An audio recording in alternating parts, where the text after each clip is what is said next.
Tras la caída y explosión de una avioneta durante un vuelo turístico sobre las líneas de Nazca, que dejó 13 fallecidos, entre ellos 11 turistas extranjeros. Los sobrevuelos en la zona se siguen programando con normalidad. Las operaciones de sobrevuelo aquí en Nazca no han sido suspendidas, es más, se está programando ya algunos vuelos de paseos que ya estaban programados por las agencias de turismo que operan en este sector. El levantamiento de los cuerpos recién culminó a las 11 de la noche del sábado y se dispuso el traslado hasta la sede de medicina legal de la provincia de Ica para su identificación con pruebas de ADN y antropométricas.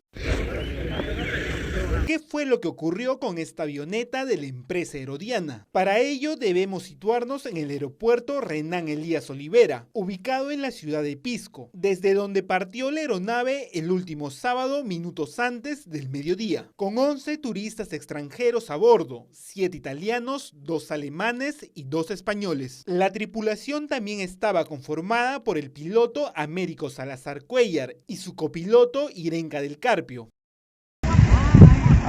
Están acordando la zona, la Policía Nacional.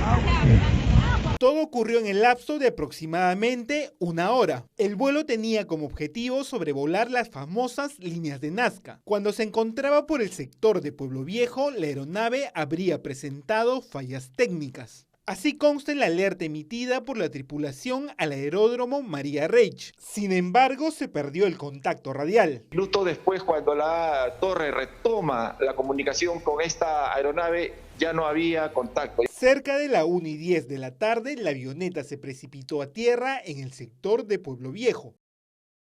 No hubo sobrevivientes. Escuchamos una explosión. Y venimos corriendo. Ya, pero ¿la avioneta explotaba en el aire o al momento de caer ya? Al caer. Al caer, claro, en el suelo, ¿no es cierto? Al impacto ha explotado. Al impacto explotó todo. Ya. Veníamos engollados y estaban todos quemados. Entre las víctimas se encontraban 2 familias italianas que habían llegado de Lima a Pisco tras visitar las Islas Ballestas. Desde el gobierno se anunció que se evaluará la suspensión de las actividades de sobrevuelo, previa evaluación del ministro de Comercio Exterior y Turismo, Rogers Valencia, quien llegó a la zona del accidente.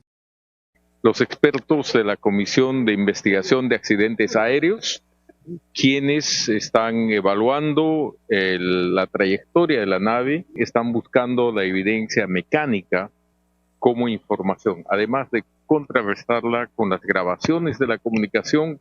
Aparentemente el piloto reporta una falla en vuelo. Eso está en investigación.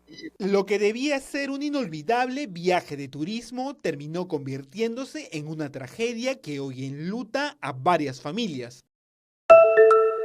Pese a esa salida de más de 73.000 migrantes desde aquí, desde Ceuta hacia Marruecos de forma voluntaria, la imagen que encontramos todavía en lugares como este, en los exteriores del centro de internamiento de extranjeros de aquí de la ciudad, es esta, la de todavía muchísimos migrantes, miles que continúan tirados en el suelo esperando. La mayoría son de origen subsahariano, que nos cuentan no quieren volver a sus países porque este paso hacia Ceuta ha sido un paso más en su larga trayectoria migratoria, que quieren continuar hacia otros puntos de Europa, pero salir de Ceuta es prácticamente imposible, así que aquí los ven, están completamente varados sin saber qué hacer. Una imagen que también hemos visto en algunas de las playas de la ciudad, donde aprovechan esas duchas para lavarse, para lavar su ropa e incluso para beber.